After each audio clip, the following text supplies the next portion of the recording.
Amém? Então vamos lá, Atos capítulo 8. Eu quero que você leia comigo o versículo de número, vamos começar no 18, aí a compreensão fica assim mais completa. Diz assim, Atos 8:18, tá? E Simão, vendo que pela imposição das mãos dos apóstolos era dado o Espírito Santo, lhes ofereceu dinheiro, dizendo: dai-me também a mim este poder, para que aquele sobre quem eu puser as mãos receba o Espírito Santo. Mas disse-lhe Pedro: o teu dinheiro seja contigo para a perdição, pois cuidaste de que o dom de Deus se alcança por dinheiro. Tu não tens parte, nem sorte nesta palavra, porque o teu coração não é reto diante de quem? Diante de Deus. Irmãos, e nós devemos tomar muito cuidado para que isso não aconteça conosco. Porque muitas pessoas, infelizmente, elas estão se apresentando, olha só, diante de Deus, com um coração que não é reto, justamente diante desse Deus que é o Todo-Poderoso do universo. São pessoas cujo coração é um coração vazio da palavra. É um coração que quando essa pessoa se apresenta diante de Deus, ela não tem nada para oferecer ao Senhor, porque o coração dela está totalmente vazio, está completamente ali, sem nenhum espaço para que o próprio Deus, para que o próprio Espírito Santo possa adentrar o seu interior. Por isso que eu falo uma coisa importante aqui na igreja, e você já deve ter ouvido. O que eu falo? Vou falar novamente. Quando você vier ao culto, que você esteja aqui por completo. Como assim por completo, pastor? Eu posso estar num culto de uma forma incompleta? Pode. Quando eu digo de uma forma completa, deixa eu te explicar para você entender. O ser humano, ele é trino, como Deus também é trino, 3 em 1. Deus é o Deus Pai, o Deus o que mais? Filho e o Espírito Santo, 3 em 1. Quando Deus criou o homem, a sua imagem e a sua semelhança, obviamente que não é uma semelhança física, até porque Deus é espírito. Então é uma semelhança espiritual. Você vai ver que o homem também é 3 em 1. O homem, ele é um espírito. Esse espírito possui uma alma. E essa alma é justamente o quê? O coração. A mente. Por isso que quando você lê na Bíblia Sagrada a palavra coração, dificilmente a Bíblia Sagrada vai estar se referindo ao órgão. Na maior parte das vezes, a Bíblia Sagrada estará tratando, quando cita a palavra coração, do interior do homem, da sua mente. Por isso que a Bíblia diz que o coração é o centro da nossa alma, é o centro da nossa mente. É o centro das nossas vontades e é o centro dos nossos sentimentos. Então, olha só para você ver como são as coisas. O ser humano, ele tem o espírito que possui uma alma, ou seja, uma mente, um coração. E ambos, momentaneamente, moram dentro de um corpo. Esse corpo aí que você tem, que a cada dia que você olha no espelho, você percebe que você está envelhecendo. chegará o tempo que esse corpo não suportará mais viver aqui nesse plano terreno. O corpo tem um prazo de validade, mas o espírito e a alma não. A Bíblia diz que são indestrutíveis. Então nós temos que entender que o homem ele é composto dessa forma. Falando da parte material, corpo, dentro dele moram a alma e o espírito.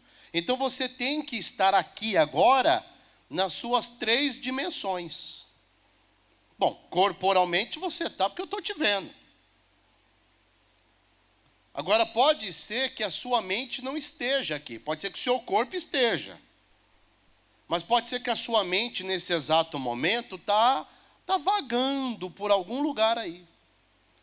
Pode ser que você está aqui agora, mas sua mente está pensando no que você vai fazer amanhã no seu trabalho. Talvez você está aqui, mas sua mente está pensando, eu vou iniciar a faculdade agora, você já está pensando nela. Você está aqui agora, mas sua mente está aí, irmão, viajando. Ou seja, a sua mente não está aqui, o seu coração não está aqui. Aí a palavra é pregada, a palavra é anunciada, e essa palavra, ela não fica armazenada aonde? No coração, na mente, ou seja, onde ela deveria estar. Por quê? Porque sua mente está em outro lugar. Então, quando você vier ao culto, venha por completo, corpo, alma e espírito. Né? Corporalmente você está aqui, o seu espírito está aqui porque você está vivo. Agora, você tem que entender que a sua alma também tem que estar aqui, o seu coração, para quê? Para que o seu coração seja cheio de Deus, para que o seu coração seja cheio da palavra, porque somente um coração cheio da palavra, um coração cheio de Deus, é que nós teremos condições de nos apresentarmos a Deus com esse coração reto. Diferentemente desse cidadão aqui, o Simão. Esse Simão fazia parte daqueles que estavam ali, fazendo parte da igreja primitiva. E ele então estava ali olhando, os discípulos vinham e colocavam as mãos sobre a cabeça das pessoas, e elas eram ali batizadas com o Espírito Santo. Até porque o Espírito Santo, ele já tinha descido, e ele já tinha visitado ali algumas pessoas que criam, mas não todas. Por isso que os apóstolos rodaram o mundo da época, falando a respeito do batismo com o Espírito Santo. Detalhe, viu, gente? Coisa importante na vida de um cristão, viu? Eu sempre comento que é extremamente necessário que todo cristão seja batizado com o Espírito Santo, ou no Espírito Santo, como você quiser. Por quê? Porque é um antes e um depois, irmão. Eu lembro que quando eu era criança, acho que toda criança passa por isso, entra naquela fase dos porquês. Mãe, por que isso? Mãe, por que aquilo? Pai, por que isso? Pai, por que aquilo outro? E eu era justamente aqueles que às vezes chegavam a irritar meus pais. Aí às vezes eles estavam assim, né, um pouco assim, sem paciência. Por que sim, menino? Por que sim? Mas já diz a velha história, porque sim não é o quê? Não é resposta. Né? E eu insistia. Aí às vezes a minha mãe perdia a paciência e ela falava, sai daqui, menino. Tem coisa que você só vai entender depois que você for grande. Tem coisa que você só vai entender depois que você for adulto. E é verdade. Por que eu digo isso? Porque uma mente infantil, ela ainda está passando pelas fases do desenvolvimento. Tem coisas que a mente infantil não vai entender, por mais que ela tente entender, ela não vai entender, porque aquela mente ainda não tem essa capacitação. As pessoas que estudam isso, né, os teóricos, eles até criaram as fases do desenvolvimento. E eles mostram dentro de cada fase o que é possível acontecer. E hoje eu entendo que isso é verdade. E detalhe, nós podemos trazer esse entendimento para o mundo espiritual. Tem coisas, irmãos, que você só vai entender, você só vai compreender, você só vai ter a percepção certa depois que você for batizado com o Espírito Santo. Ou seja, quando você é batizado com o Espírito Santo, é como se você, crescesse.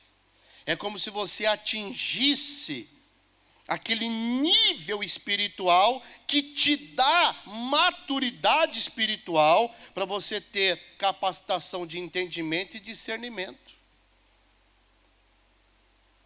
A pessoa que é batizada com o Espírito Santo, irmão, não estou falando que é impossível, tá? Mas dificilmente se desvia. A pessoa que não é, meu irmãozinho, qualquer afliçãozinha da largura de uma unha, qualquer afliçãozinha do tamanho de um beijo de pulga, já viu um beijo de pulga? Já é o suficiente para ela se desviar. A pessoa que é batizada com o Espírito Santo, uma pessoa resiste. É aquela velha, frase, enverga mais, mas não quebra. Então eles estavam ali impondo as mãos sobre as pessoas sendo batizadas com o Espírito Santo. Aí esse Simão estava aqui olhando, achando bonito. Aí ele chega e oferece dinheiro. Olha a maturidade espiritual do camarada, olha só. Ele oferece dinheiro para que os apóstolos pudessem transferir um pouco desse poder para ele. Aí nessa hora ele escuta o que você acabou de ler. O que ele escutou? Aqui, tu não tens parte nem sorte nesta palavra, porque o teu coração não é o quê? Reto diante de... Aqui que está o problema. Um coração vazio da palavra, irmão, vazio de Deus, é um coração que não é reto. Por isso que eu disse no início, nós temos que tomar muito cuidado para isso não acontecer conosco.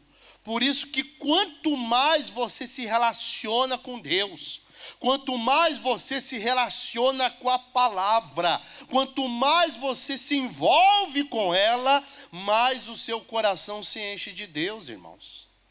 Aí você vai ver que você vai afastar da sua vida os erros que te farão sofrer, que te farão derramar lágrimas de dor, de tristeza. Por quê? Porque um coração cheio de Deus, irmão, vai fazer você ter repulsa do pecado, repulsa daquilo que é errado. Você vai ter nojo, você não vai querer aquilo para a tua vida, não. Esses dias, uma pessoa que eu conheci na obra de Deus mandou uma mensagem para mim. Mandou uma mensagem para mim assim, aleatória, agradecendo. Eu agradecendo pelo quê? Aí eu fui ler a mensagem. Aí o fulano dizia assim, pastor, nunca me esqueço do Senhor. Aí eu falei, rapaz, será que eu fiquei devendo esse homem? Irmão, se tem uma coisa que nós não podemos fazer é dever a ninguém, viu? Não é mensagem para hoje não, mas eu preguei esses dias. Eu vou sair um pouquinho da mensagem principal, mas eu já volto para ela. Amém? Não se preocupe que eu não vou me perder, não. De vez em quando vem na mente assim, é bom comentar. Uma certa vez o Senhor Jesus falou assim para o Pedro, Pedro, vá ali no rio, joga um anzol na água e pesca um peixe. Lembra disso? Lembra? Abre a boca do peixe e você vai encontrar dentro dele uma moeda de valor suficiente para pagar o meu imposto e o teu imposto. E pague, para que não cause escândalo. O que Jesus estava dizendo? Ficar devendo causa o quê? Escândalo. Se for um crente devendo, pior ainda. Que tem gente que... Irmão, tem gente que só quer ter um motivinho assim, ó. Não é nem assim, é assim, ó. Para poder falar dos crentes.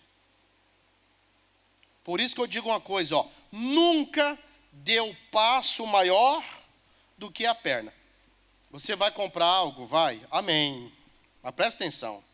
Saiba se você tem como realmente honrar o que você está comprando. Para depois não ficar aí. É que hoje, né? Hoje é tudo muito virtual. Hoje você recebe a ligação. Mas lembra antigamente, quando você comprava as coisas lá no armazém da esquina, que anotava na caderneta? Passaram por isso, gente? Anotava, anota aí. Final do mês eu pago.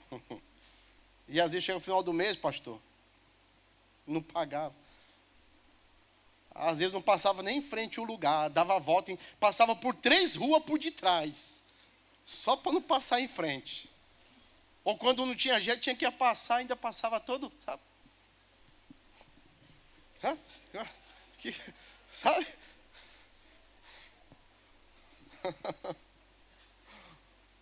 Não pode, irmão. Cuidado com isso, viu? Fica devendo ninguém, não. Mas brincadeiras à parte, claro que eu não estava devendo o irmão. Nunca devi nada a ele. A não ser o amor. Se tem uma coisa que todo crente tem que dever, aí sim, é o amor.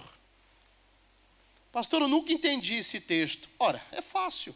Se você deve, você tem que pagar. Se você deve amor, você sempre se sente na obrigação de pagar. Em outras palavras, você sempre se sente na obrigação de amar. O amor, sim, você pode dever, e deva bastante. Todo dia você tem que amar. Aí sim, aí está certo, tá? Mas voltando para cá. Aí ele dizia assim, pastor, tem 3 coisas que eu aprendi contigo. Primeira coisa, ele falava, eu explicava para eles, né? Era um obreiro, não é, né? E eu sempre ensinava para eles o seguinte, ó, ame as almas. Olhe para as pessoas como almas, vidas preciosas que precisam de Deus. Segundo, ame o ministério que você pertence. Ame o ministério que te acolheu, que te estendeu a mão. Ame o ministério sobre o qual você serve a Deus. Ame. E terceiro, tenha nojo do pecado. Ele falou que ele guarda isso até hoje. Mas sabe o que vai provocar isso em você? Esse nojo, essa repulsa. Isso só vai existir se a palavra estiver o quê? Dentro do seu coração, ou seja, dentro da sua mente. Aqui pertinho, nós estamos em Atos. Vamos na carta aos Hebreus. Hebreus capítulo 3. Já estou terminando já, tá? Aguenta aí. Hebreus capítulo 3. Olha o que o escritor de Hebreus fala aqui, gente. Olha só. A partir do 7 diz assim, ó. Portanto, vocês encontraram, gente? Não encontrou? Eu espero. Então vamos lá. Portanto, como diz o Espírito Santo, se ouvirdes hoje a sua voz, não endureçais o quê? O vosso coração, como na provocação, no dia da tentação no deserto, onde vossos pais me tentaram, me provaram e viram por 40 anos as minhas obras. Por isso me indignei contra esta geração e disse, estes sempre fazem o que, gente? Erram em seu coração e não conheceram os meus caminhos. O Senhor Deus está falando, ó, sabe de quem? Daquele povo a quem ele chamava povo dele. Esse mesmo povo aqui, ó, que errava de coração, eram aqueles mesmos que estavam lá no Egito, gente. Eles estavam lá no Egito sendo escravizados por Faraó. Lembram disso? Aí está lá Moisés no deserto, apacentando as ovelhas do Jetro, do sogro. Daqui a pouco um arbusto, uma planta começa a pegar fogo, a sarça ardente. Lembram disso? Aí o Senhor Deus fala através da sarça. Tenho ouvido atentamente o clamor de quem? do meu povo. Esse mesmo povo que Deus chamava dele, foi o mesmo povo que pereceu no deserto. O que isso nos ensina? Irmão, tem muitas pessoas dizendo que é de Deus.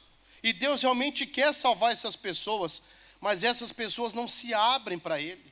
Não se deixam ser cuidadas por Ele, dirigidas por Ele, conduzidas por Ele. Até porque esse mesmo povo, quando passava por qualquer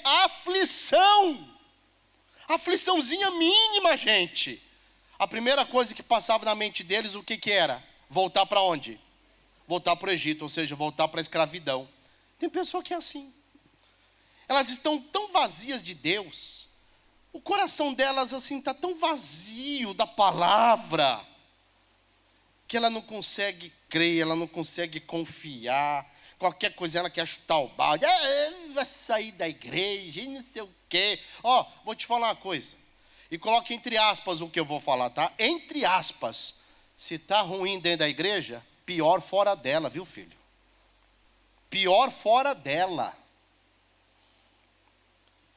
Esses mesmos estavam ali, sabe, murmurando.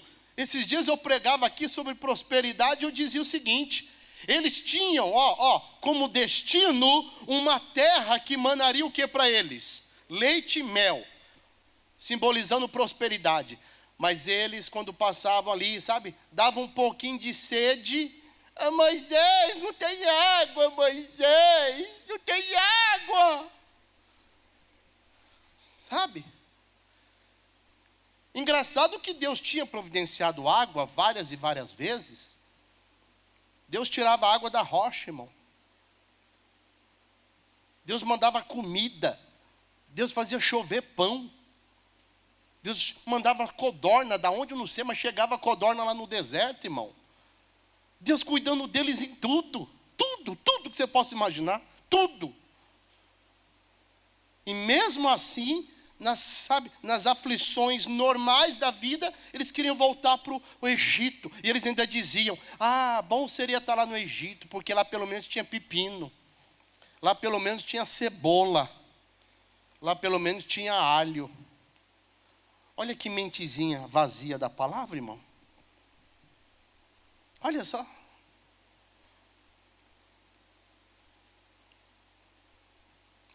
Olha que coração vazio de Deus a ponto de querer voltar para um lugar de escravidão só porque lá tinha pepino, só porque lá tinha alho, só porque lá tinha cebola, sendo que eles estavam a poucos quilômetros de um lugar que manaria leite e mel. Tem gente que é assim. Ela está tão vazia de Deus, irmão, que ela simplesmente não consegue enxergar os cuidados de Deus, o que Deus tem para ela. Um coração mau diante de Deus, não é reto, por isso que deseja o erro, deseja o pecado, cada dia mais acha que as coisas do mundo são mais atrativas do que as coisas de Deus. Por isso que o salmista já dizia uma coisa importante, abra aqui a sua Bíblia, por gentileza, no Salmo 66. Isso aqui é conhecido demais, irmãos. Isso aqui vocês conhecem de cor e salteado. Salmo 66. Acharam? Salmo 66.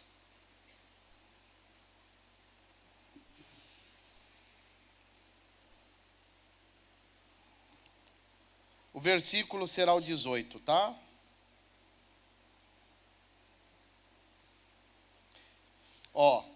Se eu atender a iniquidade, aonde? No meu coração, o Senhor não me ouvirá. Se eu atender, ou seja, se eu aceitar. O diabo, ele quer fazer de tudo, irmão, para que o seu coração seja contaminado pela iniquidade. Tudo que você possa imaginar. Aí a pessoa ainda atende, ou seja, ela aceita. Quando ela aceita, ela peca. Por quê? Porque toda iniquidade é pecado. Quando ela peca, pronto, criou-se o bloqueio. O Senhor não a ouve mais. Até porque o próprio Senhor Jesus falou que Deus não ouve pecadores. Nós temos que tomar cuidado, viu? Com essa hipergraça que andam pregando por aí, que faz você se familiarizar bem com o pecado, achando que o pecado é um detalhezinho bobo. Tem que tomar cuidado. Pecado? O pecado é destruidor, irmão. O pecado é destruidor que te separa de Deus. Para pensar nisso. Olha o poder da destruição do pecado. Ele te separa de Deus, irmão. Vocês lembram do que diz Isaías 59? Põe para mim aqui, por gentileza, Alice. Ó. Eis que a mão do Senhor não está o quê? Encolhida para que não possa o quê? Salvar. Mas nem o seu ouvido agravado para não poder ouvir. Ou seja, o problema não está com Deus. Não está com Deus. Não é Alice, não é o Juliano que está lá, né? Chamando ele de Alice. É você, filhinha? Ah, então desculpa aí. Mas olha o que ele diz aqui, ó. Mas as vossas iniquidades fazem o que, irmãos? Divisão entre quem? E o vosso Deus, e o que mais? E os vossos pecados fazem o quê? Encobre, irmão. Encobre o seu rosto de vós para que vos não... Está aí.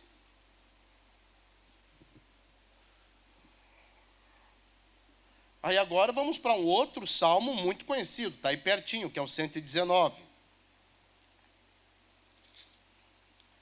Por isso que nós devemos fazer isso daqui, ó. O que esse salmista fez, Salmo 119, versículo 11. Olha o que diz. Olha o que ele fez, que é o que nós devemos fazer, ó. Escondi. O que ele escondeu, gente? A tua palavra, onde? No meu coração. Para eu não pecar, aqui é a receita. A receita para você viver uma vida reta, íntegra, temendo a Deus, respeitando a Deus, sendo fiel ao teu marido, sendo fiel à tua esposa, sendo um bom pai, sendo uma boa mãe, sendo um bom empregado, sendo um bom empregador, sendo um servo de Deus. Irmão, a receita está aqui, ó, é esconder a palavra no seu coração, armazená-la dentro de ti. Aí você vai estar protegendo o teu coração. E um coração protegido pela palavra é um coração bem protegido. Ele nunca será terreno fértil para Satanás minar as suas obras de destruições. Então, gente, que a nossa vida, que o nosso coração, seja de fato uma vida, ou seja, um coração reto aos olhos do Senhor. É isso que eu tinha para falar com vocês. Na verdade, é isso que Deus tinha para tratar com vocês nesta manhã. Amém, Jesus? Vamos ficar de pé? Vamos orar?